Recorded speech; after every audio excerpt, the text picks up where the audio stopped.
Hello guys, welcome to my YouTube channel the bankers. तो जैसे कि हमें पता है आरआरबी पीओ का एग्ज़ाम है कल और आज भी है। तो आज मैं लेके आया हूँ कि आपको क्या करना है एग्ज़ाम में और क्या बिल्कुल नहीं करना है। तो सबसे पहले स्टार्ट करते हैं। एग्ज़ाम 3 और 4 को कंडक्ट हो रहा है, जैसे आज भी है और कल भी होगा। रीजनिंग को 25 मिनट, जिस जो आपको पता ही है ऑलरेडी, 25 मिनट्स अलॉट कर दिए गए हैं और क्वांट को 45 मिनट्स में से। अब पॉसिबिलिटी की बात करते हैं। एग्जाम में क्या चीज़ की पॉसिबिलिटी है कि ऐसा हो सकता है? 90% पॉसिबिलिटी इस चीज़ की। डिफ़िकल्टी लेवल की बात करें तो रीजनिंग 90% चांस है कि रीजनिंग का जो लेवल होगा हमारा हाई होगा एज़ कम्पेयर टू क्वांट। और रीजनिंग का लेवल उस कंपेयर में भी हाई होगा जो हमारा पहले आता था, जब एक हमें कंप्लीट टाइमिंग मिलती थी 45 मिनट्स की। तो ये बहुत ज़्यादा चांसेस हैं कि रीजनिंग का लेवल हाई हो। लेवल हाई होगा तो ऐसा नहीं है केवल एक ही जने के लिए हाई होगा या एक ही स्टूडेंट एस्पिरेंट के लिए हाई होगा। ये सबके लिए हाई होगा। अगर उसको अटकाना है, एग्जामिनर को अटकाना है एक जगह पर आपको, तो वो आप ही नहीं अटकोगे। अगर आप एक अच्छे स्टूडेंट हो, वो आप नहीं अटकोगे, वो वहाँ पे जितने स्टूडेंट हैं वो सब अटकेंगे वहाँ पे। तो ये चीज़ नहीं सोचनी है कि यार मैं अटक रहा हूँ, मेरा टाइम जा रहा है या जो भी है। वहाँ सभी लोग अटक रहे हैं, तो ये मत सोचना कि मेरा टाइम गया यहाँ पर।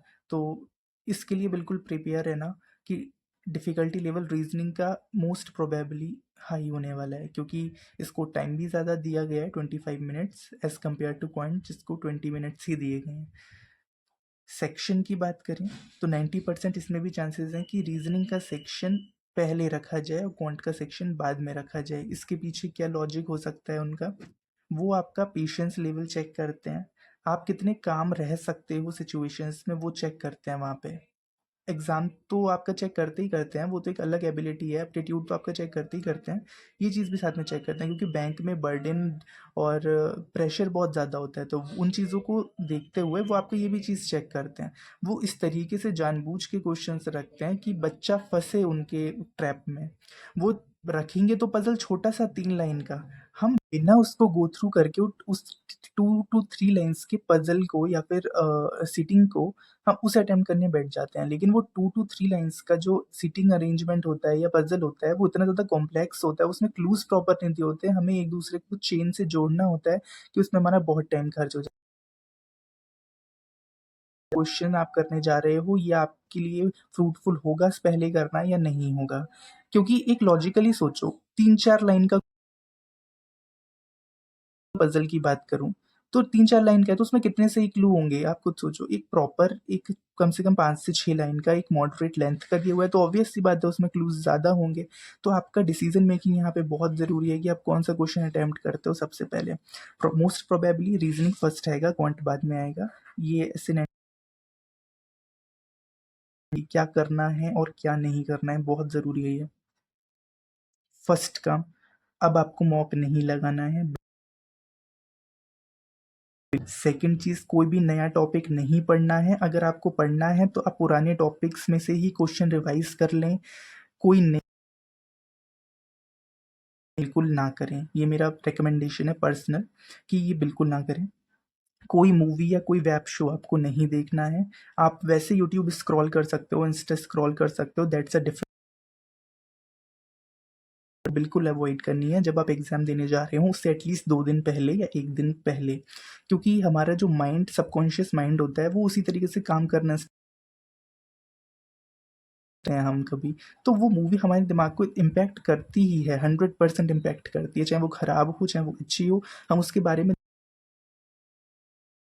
या बहुत अच्छी थी, तो प्लीज़ उस चीज़ को अवॉइड करने के लिए प्लीज़ कोई मूवी या वेब शो बिल्कुल ना देखें। ये तो काम हुआ आपको घर पे जो डोंट्स हैं आपको नहीं करने हैं। अब एग्ज़ाम में आपको क्या नहीं करना है, वो देखते हैं। पहली, उसको आपको छोड़ना नहीं है, प्रॉपर रीड करना है। ऐसा नहीं है कि बिल्कुल पढ़ते चले गए, कुछ पता ही नहीं क्या पढ़ा, वो आपको दोबारा पढ़ना पड़ रहा है, या आपने राइट को लेफ्ट, साउथ या साउथ को नॉर्थ इंटरप्रेट कर लिया, तो वो चीज़ बिल्कुल नहीं करनी है। बहुत ही ज़्यादा कामली पढ़ना है। अगर अच्छे से पढ़ोगे तो एक बार में सेट हो जाएगी। आप तेज-तेज क्यों पढ़ते हो? बार-बार एकदम से क्यों पढ़ते हो? स्किमिंग क्यों करते हो? क्योंकि आपका टाइम बचे। लेकिन होता क्या है इसका जस्ट अपोजिट, कामली नहीं पढ़ते हो, दोबारा पढ़ना पड़ता है, उस चीज़ को बार बार देखना से। तो ये चीज़ ना हो इसलिए इस बात का ज़रूर ध्यान रखना है। Don't look at timer frequently, बहुत आदत होती है देखा, इससे कुछ नहीं होता, इससे कुछ हासिल नहीं होता, टाइमर तो चलता रहेगा, वो आपके लिए नहीं, आपको वो प्रेशराइज करता है, आपकी कामनेस को कम को जल्दी करना है, और 90% से ज़्यादा चांसेस हो जाते हैं कि आप गलती करो उस टाइम पे। तो कब कब देखना है, अराउंड 10 क्वेश्चन हो गए, एक नज़र डाली कि टाइम क्या हुआ, पजल एक बनाया, दो बनाए, 2-3 मिनट बचते हैं, तब आपको उन क्वेश्चंस को अटेम्प्ट करना है जो आपको लगता है, जो एक एक मार्क्स के लोग छोड़ देते हैं। जैसे मोस्टली मैं पर्सनली क्या, क्योंकि मोस्टली मेरा वो गलत ही हो जाता है, तो मैं पेयर फॉर्मेशन छोड़ देता हूँ। अगर लास्ट का 1 मिनट बचा हुआ है या 50 सेकेंड बचे हुए हैं, तो उस क्वेश्चन को अटैम्प्ट करना बहुत ही ज़्यादा बेनिफिशियल है। एक आता है हमारा 4th और 9th वर्ड से क्या बन सकता है, तो वो भी आप लास्ट के लिए छोड़ के रखें। वैसे तो यूजुअली मैं अटैम्प्ट ना करने को ही बोलता हूँ, मैं खुद भी अटैम्प्ट नहीं है, जो आप अटेम्प्ट कर सकते हो तो उसे ट्राई कर सकते हो, क्योंकि इन केस अगर आपके दिमाग में 2 वर्ड्स आ ही गए तो ऑब्वियसली आंसर वो मोर देन 1 वर्ड वाला हो जाएगा, तो आपके लिए वो एक एक मार्क वहाँ से आप अच्छे से। लास्ट में आपको पजल पे हाथ नहीं रखना है, लास्ट में आपको ब्लड रिलेशन पे हाथ नहीं रखना, डायरेक्शन डिस्टेंस पे हाथ नहीं रखना। रीज़न, क्योंकि मोस्टली चांसेस होते हैं भी आप गलत रिलेशंस एस्टेब्लिश कर दो वहाँ पे, तो बहुत ज़्यादा चांसेस हो जाते हैं इस बात के। दूसरी चीज़, सबसे लास्ट चीज़, अपनी ईगो को घर छोड़कर बिल्कुल डस्टबिन में डाल के जाना है आपको। ईगो को साथ लेके नहीं जाना। ईगो से मतलब है मेरा कि मेरा पजल बहुत अच्छा है, या मेरी डीआई बहुत अच्छी है, या अर्थमेटिक का पार्टनरशिप है, एसआईसीआई या मेरा बहुत अच्छा है, ये तो मैं सारे क्वेश्चन कर ही करता है एग्जामिनर वहाँ पे। उसे पता है कि बच्चे को क्या आता है क्या नहीं आता, वो जानबूझ के वहाँ पे ऐसी ट्रिक्स डालता है, ऐसे ट्रैप डालता है कि आप वहाँ फंसो। तो ईगो, आगे बढ़ो, एक बार नहीं आया छोड़ दो उसको, अगर लास्ट में 1 मिनट बचेगा उसमें उसको गो थ्रू करो, चेक कर लो, कर सकते हो, की ज़रूरत नहीं है बार बार उस पर रीअटेम्प्ट करके, टाइम वेस्ट होगा, पेपर टाइम निकल जाएगा, पेपर खराब। ना क्या है, पहले तो बिल्कुल काम रहना है, कोई मूवी वगैरह नहीं देखनी, मैंने ऑलरेडी बता दिया, बिल्कुल काम रहना है नॉर्मल। सोचो कि एग्ज़ाम देने जा रहे हो तो बिल्कुल कुछ गड़बड़ होती है हमेशा। ऐसे सोचो डेली लाइफ में जैसे सुबह उठते हो, काम करते हो, वो सब काम करने हैं।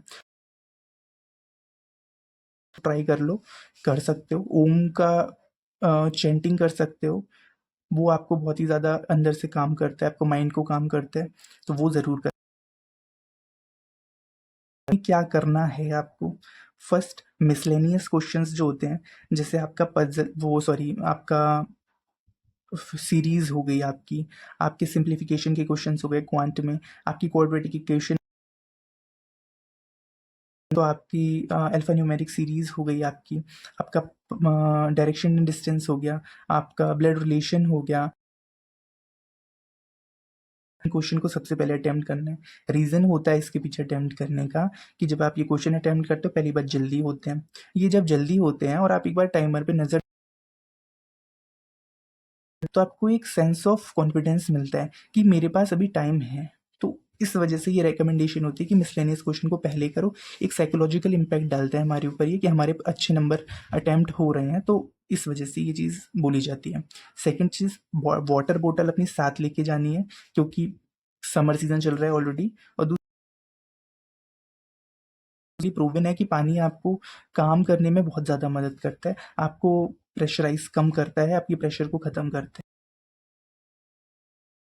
रख लीजिए, फ़ोटोज़ ध्यान रखिएगा, जो आपने लगाया है at the time of registration वही फ़ोटो आपको लेके जाना है, वरना आपका वो अंदर नहीं बैठ। और एक रियल आधार कार्ड ज़रूर लेके जाना है, रियल आधार कार्ड और उसकी ज़ेरॉक्स ज़रूर लेके जानी है, और लगा के अपना एक साइन करके लेके जाना है। तो ये था, एक पेन ले जाइएगा, पेन मेरे सेंटर पे तो पेन वो लोग वहाँ